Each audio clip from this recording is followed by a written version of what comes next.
1980년 5월 한 도시 고립됐습니다. 계엄군의 총구 앞에서 폭도라는 낙인을 쓰고도 끝까지 민주주의를 외쳤던 사람들. 오늘 역사의 시작에서는 5.18 광주 민주화 운동이 어떻게 시작되고 어떻게 전개되었으며 어떤 결말과 의미를 남겼는지 차근차근 살펴보겠습니다. 5.18을 이해하려면 먼저 1970년대 한국 사회를 봐야 합니다. 1972년 유신헌법이 공포되면서 대통령은 사실상 장기 집권이 가능해졌습니다. 국회 해산, 언론 통제, 긴급조치 등 강력한 독재 체제가 자리 잡았습니다. 경제는 성장했지만 자유를 요구하는 목소리는 곧바로 불온 세력으로 찍혔습니다. 학생, 지식인, 노동자들은 감시와 탄압의 대상이 됐습니다. 특히 전라도, 그 중에서도 광주는 정치 경제적으로 소외된 지역이었습니다. 야권 지도자 김대중을 지지한다는 이유로 정권의 견제와 차별은 더욱 거셌습니다. 그러던 중 1979년 10월 26일 박정희 대통령이 중앙정보부장 김재규에게 피살되면서 18년 독재의 정점이 갑자기 무너집니다. 하지만 그것이 곧바로 민주주의의 시작을 의미하진 않았습니다. 1979년 12월 12일 당시 보안사령관이었던 전두환과 신군부 세력은 군사반란을 일으켜 군 권력을 장악합니다. 겉으로는 최규하 대통령 체제였지만 실제 힘은 신군부가 쥐고 있었습니다. 1980년 3월 새 학기가 시작되자 그동안 해직됐던 교수와 학생들이 복귀합니다. 각 대학에서는 계엄 해제와 유신 잔재 청산을 요구하는 시위가 다시 타오르기 시작합니다. 언론 자유와 정치적 자유를 요구하는 시위는 서울, 부산, 대구, 광주 등 전국으로 번져갑니다. 특히 5월 15일 서울역에는 수만 명의 시민과 학생이 모여 독재 타도를 외쳤습니다. 사람들은 이 시기를 서울의 봄이라고 불렀습니다. 하지만 신군부는 이 민주화 요구를 자신들의 권력 장악에 대한 위협으로 봅니다. 그리고 결국 1980년 5월 17일 밤 신군부는 비상계엄을 전국으로 확대합니다. 전국 대학에 휴교령이 내려지고 정치활동은 전면 금지됩니다. 야당 정치인과 재야 인사들 그리고 김대중까지 무더기로 체포됩니다. 공수부대를 비롯한 특수부대는 각 도시로 투입됩니다. 그중 하나가 바로 광주였습니다. 1980년 5월 18일 아침 휴교령에도 불구하고 전남대학교 학생 약 200명이 교문 앞에 모여듭니다. 휴교 철회하라, 계엄 해제하라. 학생들은 이렇게 외치며 시위를 시작합니다.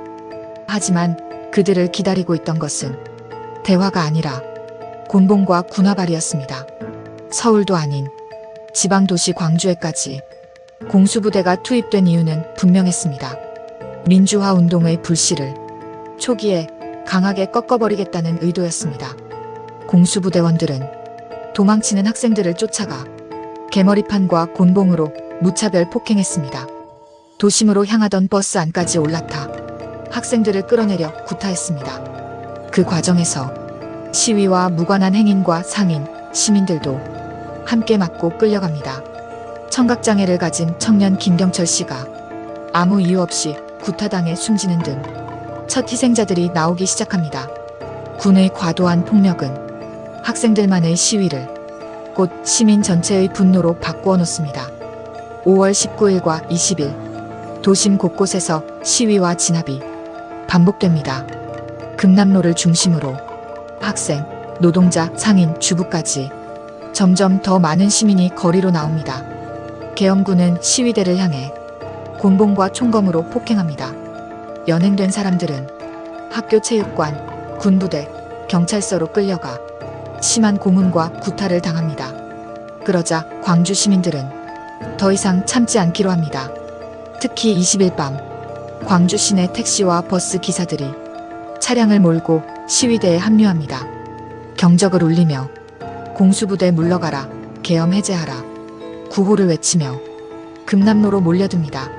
사람들은 그들을 민주택시, 민주버스라고 불렀습니다. 하지만 공수부대는 이 택시와 버스에도 쇠파이프와 총구를 겨눕니다.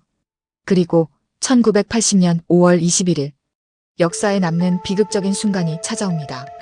전남도청 앞과 금남로에는 수많은 시민이 모여 있었습니다. 그들은 군의 폭력 중단과 사과, 계엄 해제를 요구했습니다. 그때 계엄군이 도청 앞 군중을 향해 집단 발포를 감행합니다.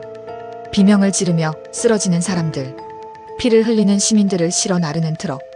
그날의 참상은 지금까지도 많은 사람들의 기억 속에 깊은 상처로 남아 있습니다. 이 집단 발포 이후 광주의 상황은 완전히 다른 국면으로 들어갑니다. 분노한 시민들은 더 이상 맨손이 아닌 무장 저항을 선택합니다. 예비군 무기고와 파출소에서 총기와 탄약이 확보됩니다. 자발적인 조직, 즉 시민군이 등장합니다. 오후와 밤을 거치며 격렬한 교전이 이어집니다. 계엄군은 결국 광주 도심에서 철수해 외곽을 포위하는 형태로 물러납니다. 도심은 시민들이 통제하는 일종의 해방 광주 상태가 됩니다. 계엄군은 광주 외곽을 장악하고 군 병력과 탱크, 장갑차로 도시를 둘러쌉니다. 광주는 사실상 고립된 섬이 됩니다. 전화와 교통은 차단되고 외부 언론의 접근도 철저히 막힙니다. 하지만 도시 안에서는 혼란만 있었던 것이 아니었습니다. 시민대표와 종교계, 학생들이 나서 시민수습대책위원회를 구성합니다. 학생수습대책위원회도 꾸려집니다. 이들은 치안 유지와 식량연료 배분, 부상자와 유가족 지원을 맡습니다. 계엄군과의 협상에도 나섭니다. 흥미로운 점은 총기가 다수 유통되고 경찰이 사실상 기능을 잃었는데도 광주 시내에서는 약탈과 무질서가 거의 없었다는 사실입니다. 시민들은 약국과 상점에서 필요한 물품을 가져갈 때도 차용증을 써붙이기도 했습니다. 사람들은 줄을 서서 헌혈에 참여했습니다. 누군가는 음식을 만들어 나르고 누군가는 다친 사람을 돌봅니다. 또 누군가는 방송차를 타고 진실을 알리려 애썼습니다.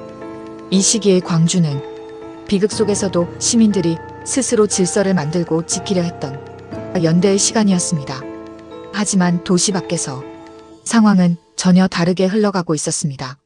신군부는 광주를 폭도들의 소요 사태로 규정합니다.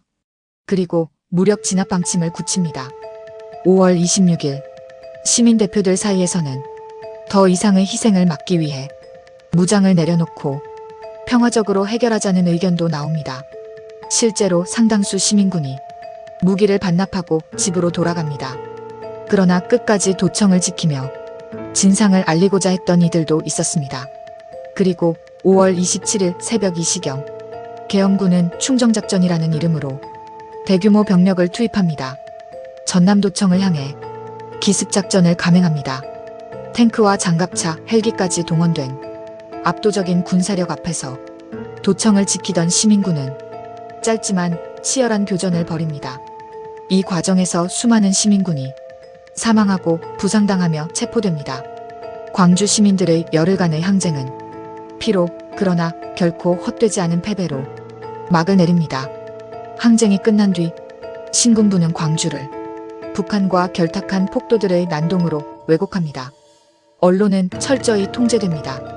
광주의 참상은 오랫동안 한국 사회 전체에 제대로 알려지지 못합니다. 시민군과 시민대표들은 군사재판에 넘겨집니다. 그들은 사형과 무기징역, 장기형을 선고받습니다. 김대중 역시 내란 음모 혐의로 사형 선고를 받습니다. 하지만 시간이 흐를수록 광주에서 살아남은 사람들의 증언이 세상 밖으로 나오기 시작합니다. 숨겨졌던 기록들도 조금씩 공개됩니다. 1987년 6월 항쟁, 그리고 문민정부 출범 이후 5.18에 대한 진상규명과 명예회복 작업이 본격적으로 진행됩니다. 국회 청문회가 열리고 5.18 특별법이 제정됩니다. 전두환과 노태우는 5.18 관련 혐의로 재판을 받고 유죄 판결을 받습니다. 국립 5.18 민주묘지가 조성되고 5월 18일은 국가기념일로 지정됩니다. 오늘날 5.18 광주민주화 운동은 대한민국이 공식적으로 인정한 민주주의 항쟁입니다. 또한 국가 폭력과 인권 침해에 맞선 시민저항의 상징으로 자리 잡았습니다. 어쩌면 광주는 그날 우리에게 질문을 던지고 있었는지도 모릅니다. 국가는 누구를 위해 존재하는가? 민주주의는 누구의 피 위에 세워졌는가? 1980년 5월 광주 시민들이 지키려 했던 가치는 지금 이 순간 우리가 누리는 자유와 권리 속에 여전히 살아있습니다. 오늘 영상에서는 5.18 광주 민주화 운동의 배경과 전개, 그리고 결말까지 함께 살펴봤습니다. 1980년 5월 그날의 기억은 감히 상상할 수도 없는 아픈 상처로 가슴 깊이 남았습니다. 가슴 아픈 우리 역사의 한 페이지 속에서 현재 우리는 무엇을 느끼고 있을까요? 민주주의를 지키려 했던 그분들의 희생을 절대 잊지 말아야 할 것입니다. 역사의 시작과 함께 앞으로도 한국 현대사의 중요한 순간들을 천천히 차분히 되짚어 보겠습니다. 영상이 도움이 되셨다면 좋아요와 구독, 알림 설정 부탁드립니다. 다뤄줬으면 하는 역사 또는 사건이 있다면 댓글로 자유롭게 남겨주세요. 지금까지 역사의 시작이었습니다. 시청해주셔서 감사합니다.